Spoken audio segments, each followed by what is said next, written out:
सभी कैसे हो? अच्छे हो? अच्छा बच्चों कैसे हो? ठीक हो? खुश हो? बाबा बार बार क्यों पूछते हैं खुश हो? क्यों पूछते हैं? खुशियों की दुनिया में चलना है। क्यों पूछते हैं? खुशी जैसे खुराक नहीं और बाबा मिलने के बाद खुश नहीं हुए तो फिर कब खुश होंगे? हाँ, खुशी जैसी खुराक नहीं, खुशी की दुनिया में चलना है। जहाँ आप जाने वाले हो ना, वहाँ क्या है? खुशी खुशियाँ ही खुशियाँ है। इसलिए बार बार पूछते हैं बाबा। क्या पूछते हैं? खुश हो? कोई भी आपके घर में लौकिक दुनिया में कोई मेहमान आएगा तो क्या पूछेगा वो? खुश हो? पूछेगा क्या? नहीं पूछेगा ना। क्या पूछता है आते ही? हाँ, कैसे हो पूछता है। उनको पता है कुछ भी हो सकता है, दुखी भी हो सकते हैं, खुश भी हो सकते हैं। तो बाबा आते क्या पूछते हैं? खुश हो? शिव बाबा के बोलते हैं अच्छा। क्या बोलते हैं? अच्छा। अच्छा का मतलब क्या? अच्छा मतलब क्या? जो अच्छे नहीं हैं वो अच्छे बन जाओ। क्यों? क्योंकि अच्छी दुनिया में चलना है। हाँ? अच्छी मतलब का अच्छा मतलब एकदम साफ सुथरा होता है ना। अच्छे का मतलब क्या होता है? अच्छे का मतलब क्या होता है? एकदम साफ सुथरा क्लीन, कुछ भी इधर उधर कड़क नहीं होनी चाहिए। मतलब अपना प्यारा बाबा अच्छी दुनिया से आता है। कहाँ से? अच्छी दुनिया कौन सी है? सबसे अच्छी दुनिया कौन सी है? परम धाम, जहाँ एक कण का भी मिलावट नहीं है। तो जब अच्छी दुनिया से आने वाला तो सबसे पहले क्या बोलेगा? अच्छा।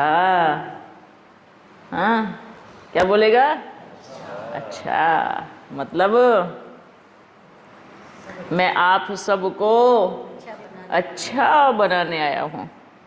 मैं अच्छी दुनिया से आया हूँ। मैं अच्छा हूँ पर आप सबको भी अच्छा बनाने आया हूँ। तो ये बाबा बोलते हैं हर बार क्या? अच्छा, आपको अच्छा बना के लेके जाऊँगा परम धाम में। उसके बाद फिर आपको बहुत अच्छी दुनिया दूंगा। कौन सी दुनिया? सुख धाम। बहुत अच्छी दुनिया माना जहाँ कुछ भी बुराई 1%, 0% भी नहीं है। तो देखो बाबा के एक अच्छा शब्द में ही क्या समाया है? सब कुछ राज है सब क्या? राज। सारे रहस्य एक शब्द में सुना समाये हैं। बस समझने वाला समझ जाता है। तो बाबा क्या अच्छा अच्छा बोलता है। अरे बुद्धू समझो तो पहले अच्छे का मतलब क्या है। इतने समय से बाबा अच्छा अच्छा बोल रहा है, इस अच्छे का मतलब तो समझो। हाँ गुलजार दादी की तरफ में बाबा जब आते थे लास्ट में अच्छा बोल के फिर विदाई देते। हाँ, लेकिन लेकिन पहले आते हैं अच्छा। अभी पहले क्या बोलते हैं? पहले अच्छा हो। पहले अच्छा बोलते हैं। मतलब इसका मतलब सोचो। इसका मतलब अच्छी दुनिया में जाने की जो स्पीड है वो तेज़ी से हो गई है। वो अच्छी दुनिया में जाने की जो रफ्तार है वो क्या हो गई? फास्ट हो गई है। ठीक है, तो अपने को क्या बनना है? क्या बनना है? बहुत अच्छा बनना है। बहुत अच्छा बनना है। क्योंकि पहले बाबा क्या बोलते हैं? क्या बोलते हैं? अच्छा। अच्छा बच्चों, बाप के प्यारे बच्चों, कितना अच्छा बाबा हमें बनाने आए हैं। क्योंकि अच्छी दुनिया में ही चलना है ना। किसी किसी को तो अच्छा इतना पसंद आता है, पर किसी किसी को तो अच्छा, ये बाबा बार बार अच्छा ही बोलता है। खुद भी अच्छे बोलते हैं। अच्छा, बाबा बार बार अच्छा बोलता है। सभी बच्चे कैसे हो? ठीक हो? खुश हो? अपन तो यही पूछेंगे खुश हो? क्यों? क्योंकि अपन तो बहुत खुश है। अपना समय पूरा हो गया है ना। क्यों? अभी सत्युग की दुनिया में जाने का जो समय है वो बहुत नज़दीक आ गया है। कई बच्चे बोलते हैं ना, क्या बोलते हैं? इतना समय से तो बाबा बोलते आ रहे हैं विनाश होगा, विनाश होगा, विनाश होगा। अब तक तो कोई विनाश हुआ नहीं, अब तक तो कुछ आसार नज़र नहीं आ रहे हैं, है ना, ऐसे सोचते हैं। देखना कोई विनाश विनाश होने वाला नहीं है, कोई कुछ ऐसा होने वाला नहीं है, बच्चे ऐसे सोचते हैं। पर वो बच्चे बुद्धू है। क्यों बुद्धू है? हैं? क्या? अच्छा, हाँ, बाबा ने 100 साल बोला, पूरा समय नहीं हुआ। कितना समय बाकी है? 16 बाकी है। आप सोचो, थोड़ा बाकी है। अच्छा, थोड़ा ही बाकी है, पर थोड़े में भी कितना थोड़ा, सोच के देखो, है ना। बच्चे सोचते नहीं, ऐसा थोड़ी होता है। इतने समय से तो बाबा बोलते आ रहे हैं, 80 बरस हो गए हैं, 85 बरस हो गए हैं, 90 बरस हो गए बाबा को बोलते बोलते, अभी कहाँ विनाश होगा। हाँ, बाबा ने क्या कहा, कोई बात नहीं, जब होगा तब भाग के आएंगे ना बाबा के पास, ढूंढेंगे बाबा कहाँ गए कहाँ गए, ढूंढते फिरेंगे ना बाबा को, क्योंकि बाबा ही नज़र आएंगा सबको। फिर ऐसे ढूंढते हुए बाबा कौन से कोने में चले गए हैं, बाबा कहाँ चले गए हैं। आज जो दे अवमान के वश होकर के बच्चे ये बोलते हैं, नहीं नहीं ऐसा नहीं होने वाला, अभी तो दुनिया बहुत बड़ी है, बहुत लंबी है। घोर कलयुग की निशानी क्या है? घोर कलयुग की निशानी क्या है, बताओ जरा। धर्म ग्लानि बाबा, धर्म गलानी होगी, और अनाज पूरी ओर दिखेगा, हाँ, उससे बरमानी, गाय बिस्तर खाएगी और जमीन का आनंद होगा। हाँ, और इससे भी पूरी दरगुती हो चुकी है। अब तो कन्या वर मांगती नहीं है, एक नहीं कई, तो बहुत काम चल रहा है, इसको तो छोड़ दो, ये तो बहुत अति में आ गया। और बताओ, और इससे भी घोर कलयुग की निशानी क्या है? बताओ बताओ, क्या हो रहा है आपके आसपास? बहुत क्रूरता बहुत बड़ी। बहुत क्रूरता। और बताओ, नशे में दिन पर भूख रहने वाले, जो अम्ल पदार्थ कर चुके हैं, सुबह से शाम तक नशे में। और इंसान को खा रहे हैं बाबा, हाँ, कई जगह पे इंसान को खा रहे हैं, और इससे घोर कलयुग क्या आएगा? बिल्कुल सही है। और बताओ, अजामिल जैसी पाप आत्माएं, हाँ, माँ बाप को वृद्धाश्रम में छोड़ रहे हैं, माँ बाप को वृद्धाश्रम में छोड़ रहे हैं, और कोई साथ रख के उसको मारते भी हैं, छोड़ते नहीं हैं। साथ में भी रखेंगे और क्या करेंगे, मारते भी हैं। इससे हाँ, और मानो पिता बूढ़ा हो गया है, और बच्चा क्या करेगा, कब जल्दी मेरा बाप जाए तो सारी प्रॉपर्टी का हकदार मैं बनूं। तो ये क्या है, ये घोर कलयुग की निशानी है। देखो कितना घोर कलयुग आ गया है। तो अब बताओ, अब इस बात को सोच के देखो, आज देखो कितनी इविल दृष्टि हो गई है। किसी के लिए भी विकार की दृष्टि आ जाना, ऐसे करना, तो ये क्या है, इसको भी घोर कलयुग बोलते हैं। तो अब सोच के बताओ कि समय कितना है, इससे ज़्यादा और क्या होने वाला है, इससे ज़्यादा और क्या होने वाला है।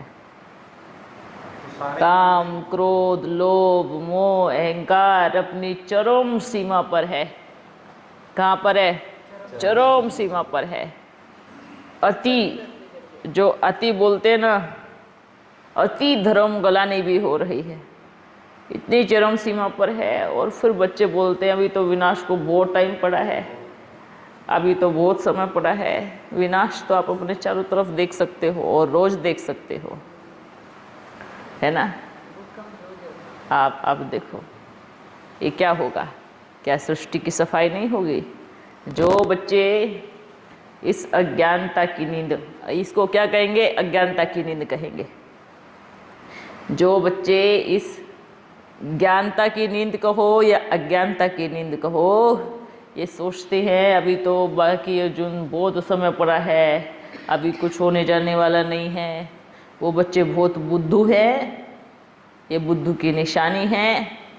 और अगर अभी भी समय को ध्यान में रखते हुए अपना पुरुषार्थ तीव्र नहीं किया तो बाद में जो कुछ भी है उनके पास सब कुछ छिन जाएगा,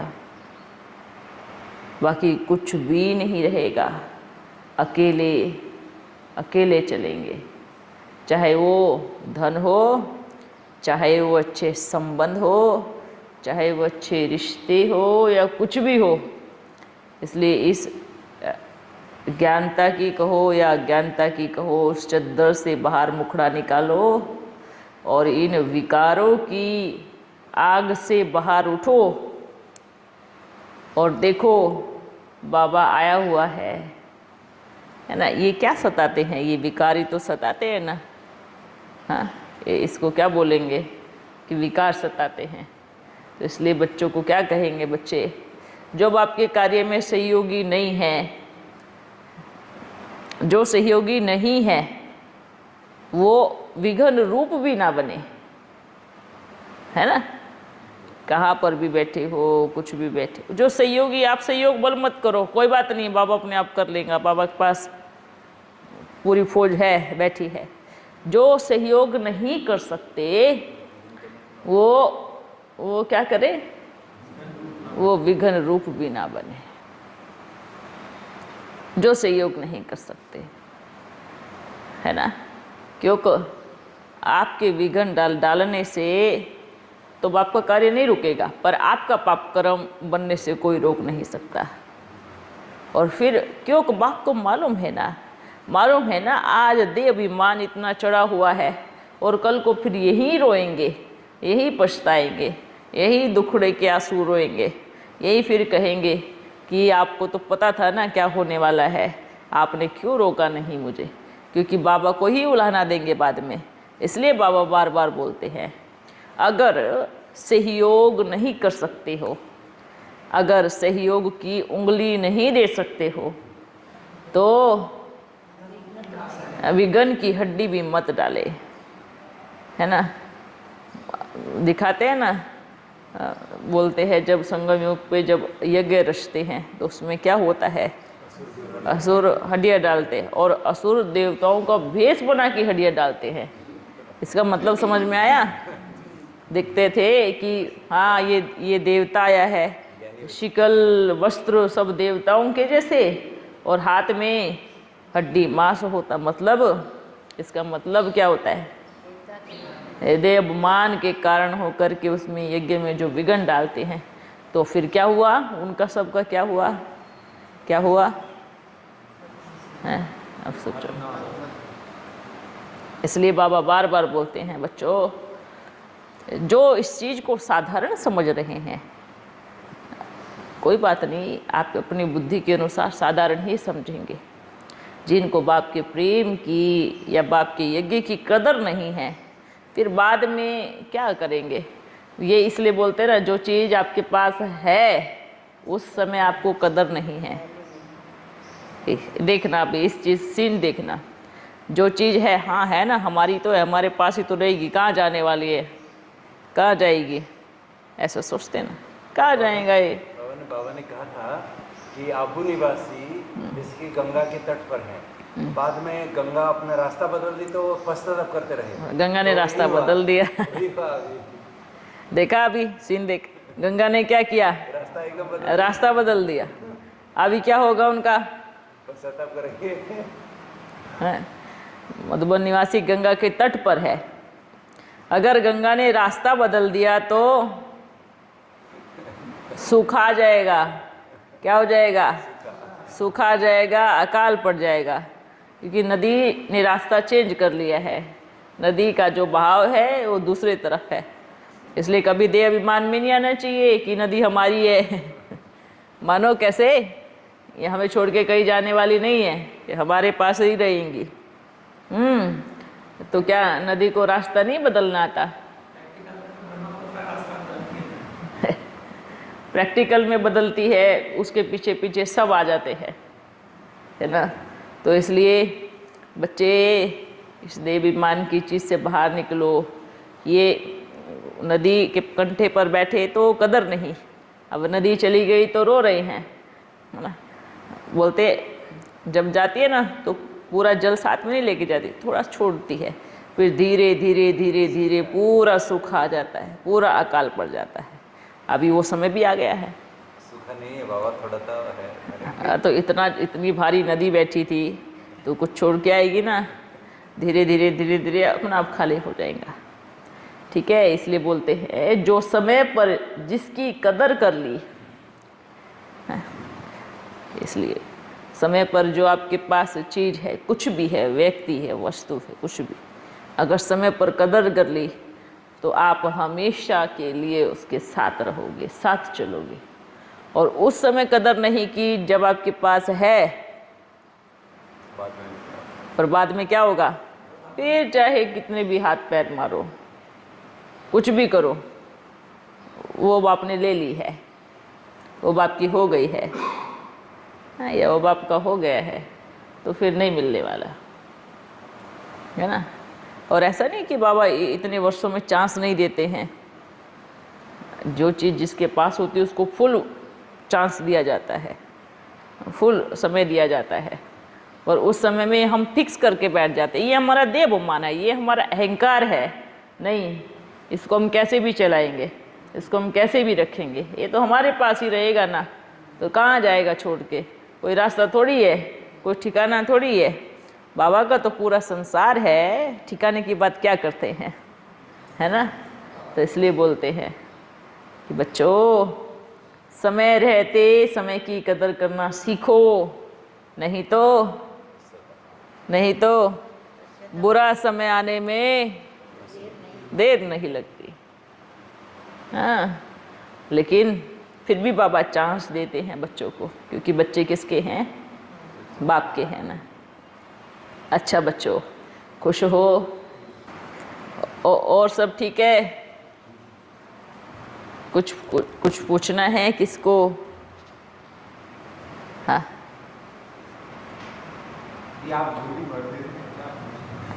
झोली भर देते हैं तो पूछने का बाकी रहता नहीं है। और बताओ, कुछ पूछना है? हाँ,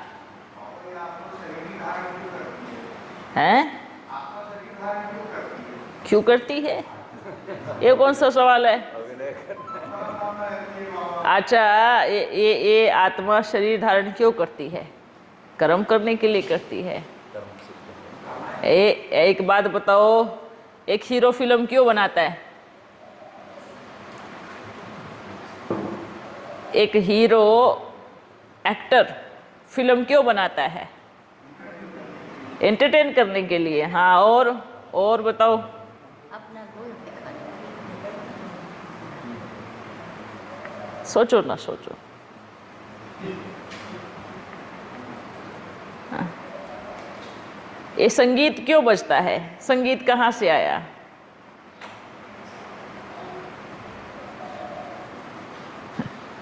आत्मा शरीर धारण क्यों करती है? आत्मा में इतनी ऊर्जा है, उसको कर्म में आना ही है। आत्मा शरीर एक कर्म क्षेत्र पे कर्म करने के लिए धारण करती है। आत्मा अपने आप में, जैसे परमात्मा अपने आप में क्या है, इतना पावरफुल है, इतना शक्तिशाली है ना। जब शरीर में आता है तो पूरा संसार रच देता है। तो आत्मा, हम सब किसकी संतान है? जैसा परमात्मा वैसी कौन? मैं आत्मा। आत्मा के अंदर भी इतनी ताकत है ना। जैसे एक एक्टर होता है, वो फिल्म बनाता है ना, उसके अंदर बहुत कला होती है। वो बैठा बैठा विचार करता है, मैं क्या करूँ क्या करूँ क्या करूँ।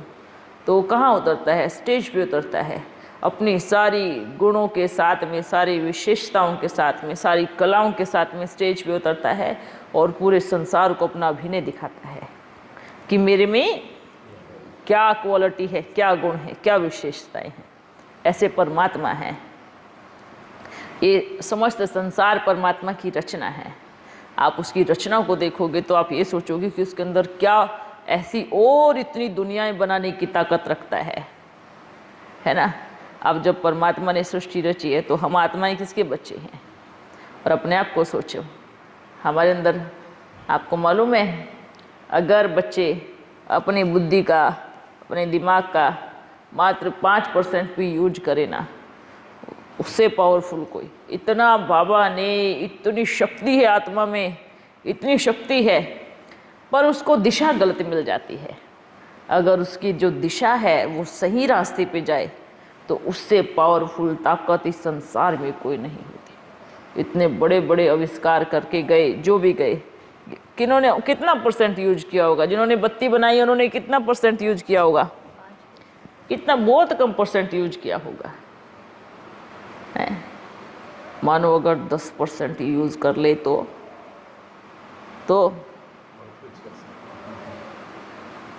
जो 10% यूज कर लेगा ना, वो इस संसार के टॉप लेवल पे जाएगा। मालूम, टॉप, एकदम ऊपर वाले लेवल पे ना। इसलिए मनुष्य आत्मा को क्या बोलते हैं? अपनी बुद्धि को दिशा सही दो तो पूरी दशा बदल जाएंगे, पूरे ग्रह नक्षत्र बदल जाएंगे, पूरा संसार बदला हुआ दिखाई देगा। पर दिशा देने की जरूरत है ना। और दिशा, ये जो विकार है ना, ये कोई दिशा नहीं देते हैं। ये क्या करते हैं? आत्मा को बिल्कुल बदसूरत बना देते हैं, गटर में लेके जाते हैं। इनको त्याग दो, इन 5 विकारों को साइड में कर दो, फिर देखो ओरिजिनल आत्मा, एकदम ओरिजिनल बोलते हैं ना, वो फिर उसकी दिशा क्या होती है। पर फिर भी कहाँ ना कहाँ बुद्धि से विकारों की, ऐसा नहीं है कि सबके अंदर विकार निकल गए, विकारों की % कम ज़्यादा होती है। किसी के अंदर बहुत कूट के विकार भरे होते हैं जो वो कभी सुधर नहीं सकते, और किसी की % होती है। इस आत्मा में ये विकार इतने % पे हैं, कम % भी आते वो चीज़ ख़त्म हो जाती है। और जब ख़त्म हो जाती है तो बाबा उसकी उंगली पकड़ता है, बाबा उसका हाथ पकड़ता। और जो परमात्मा जिसका हाथ पकड़ता है, पूरे संसार में परमात्मा को पूजा करते हैं, सारे संसार में उसकी पूजा होती है। अगर जिसने उस बाबा ने जिसकी उंगली पकड़ ली, जो विकारों से दूर हो गया, तो कैसे पूजा होगी? जिससे बाप की पूजा होती है, ऐसे बच्चों की पूजा होती है। तो जो लक्ष्मी नारायण है ना, सबसे पहले विकारों का त्याग, बुराइयों का त्याग और बाप का हाथ साथ वही पकड़ते हैं, तो उनकी पूजा सबसे ऊंची है ना। बाप के बाद, शिव बाबा के बाद उनकी पूजा होती है। क्यों? क्योंकि बाप का हाथ पकड़ के बाप की श्रीमत पे चले हैं, है ना। तो आज जिन्होंने भी बत्ती बनाई है, ये जो भी किया है, जो भी विस्तार किया है, आप 200 साल पहले चले जाओ, ये सारी चीज़ें यहीं पे ही बनी हुई थी। सब चीज़ें कहाँ बनी हुई थी? यहीं पे। जिन्होंने बस बनाया, उन्होंने अपने दिमाग का कुछ % यूज़ करके बनाया, और वो भी किससे? साइलेंस की शक्ति से। और साइलेंस की शक्ति किसके पास है? बाबा के पास। जब इतनी सी साइलेंस की शक्ति से इतना बड़ा विस्तार कर सकते हैं, तो अगर बाबा फोर्स भर के इतना और ताकत दे तो क्या होगा? सोचो क्या होगा। इसलिए चेक करो, बार बार बाबा बोलते परिवर्तन का समय चेक करो। क्या चेक करो? कहाँ बुद्धि इधर उधर भटकती तो नहीं है? बाबा जिज्ञासा है कुछ। हाँ। आपने होमवर्क दिया था 108 रतन। बाबा जो वैजयंती माला है उसमें एक होता है फूल, हाँ। जो कि शिव बाबा का प्रतीक है। हाँ। 2 है मेरू, उसमें ब्रह्मा सरस्वती का प्रतीक है। हाँ। बाकी जो आत्मा है वो 108 की, वो मेरू के साथ दोनों को मिला के 108 होता है। हाँ। नहीं, उससे अलग होता है। और दोनों को छोड़ के 108 होता है। 108। मेरू, उसके बाद अच्छा, जो 108 है बाबा, उसमें एक में दो हैं कि एक में एक आत्मा है? हाँ। बाप ने ये शायद पहले भी बताया था, पर फिर से बता देते हैं। जब मन का होता है ना, मन का आधा होता है या एक होता है? आधा आधा करो तो नहीं होता ना। आधे भाग कर दो, आधा आधा, तो उसको जोड़ोगे तो क्या होगा? एक मन का होता है ना। आत्मा तो 2 होती है ना। जैसे जब स्वयंवर होता है तब वो मन का माना एक गद्दी कहलाई जाती है। मणके का अर्थ ये आत्मा नहीं होता है। मणके का अर्थ एक गद्दी होता है, एक गद्दी। और वो एक गद्दी एक मणका कब बनता है? जब स्वयंवर हो जाता है, तब जब एक ही गद्दी पे दोनों बैठते हैं, जुड़ जाते हैं एक दो के साथ में, तब एक मणका कहलाते हैं, है ना। और सबके जोड़े होते हैं। और गद्दी पे बैठने से पहले मणका जुड़ ही नहीं सकता, हो ही नहीं सकता। वो आधा भाग इधर पड़ा है, आधा भाग उधर पड़ा है, उसको मणके का नाम नहीं दिया जाएगा। जैसे ही गद्दी पे आती है तो गद्दी पे बैठते ही एक मणका कहलाता है। मणका माना एक गद्दी। मानो अगर ऐसा हो कि आत्मा को मणका बोला जाए वे, तो फिर तो 108 की माला नहीं होगी, 216 होगा ना होगा ना। तो माला किसकी होती है? 108। 108 की। मतलब मनुष्य को नहीं जपा जा रहा, आत्मा को नहीं जपा जा रहा, वो गद्दी देख रहे हैं। वो मणका एक एक गद्दा, मतलब क्या होता है? एक गद्दी, गद्दी मतलब एक स्थान होता है जिस स्थान पे बैठ कर के आप अनेकों आत्माओं को का संचालन करते हो। जिस स्थान पे बैठ कर के आप अनेकों आत्माओं को दिशा देते हो, है ना, ये एक गद्दी और उसी का ही जाप होता है। और उसका जाप इसलिए होता है 108 का कि काश मैं भी एक बार इस गद्दी का बैठ करके मैं भी एक बार संचालन करूं, इसलिए बार बार उस मणके का जाप होता है। ठीक है, इतने समय के पीरियड में कि भाई लक्ष्मी नारायण एक गद्दी होती। हाँ, त्रेता के अंत तक 108 जो गद्दी में बैठेंगे और ये जोड़ी माना 108 गद्दी होगी त्रेता के अंत तक। त्रेता के अंत तक 108 नहीं होगी, उसका डबल हो जाएगा। ये सतयुग की बात कहो आप, सतयुग त्रेता के आगे चले जाओ आप त्रेता में, क्योंकि जन्म इतने हो जाएंगे ना, है ना। ये पूरा सतयुग और त्रेता का भिन्न मत करो, उसको जोड़ दो, वो जुड़ा हुआ स्थान है ना। भले कुछ भी चीज़ होती है, एक चीज़ ये है ना, ये सब चीज़ें हैं, ये अलग नहीं है, ये अलग नहीं है, ये अलग नहीं, जुड़ा हुआ है ना। पर दोनों के जो रेखाएं हैं, जो दोनों के भाग है, जो तार है, वो सब अलग अलग होगी ना, लाइन है वो सब अलग अलग होगी ना, पर जुड़े हुए हैं ना, एक साथ जुड़े हुए हैं। तो ये इसी के साथ जुड़े हुए हैं। सतयुग त्रेता द्वापर कलयुग भी उसी के साथ जुड़ा हुआ है। तो सतयुग के अंत तक 108, सतयुग के अंत तक 108, इसलिए इसका पूरा आंकड़ा नहीं है। पूरे आंकड़े की लिस्ट जब अपने पास आ जाएगी तो आपको लिस्ट दिया जाएगा। अच्छा, ओ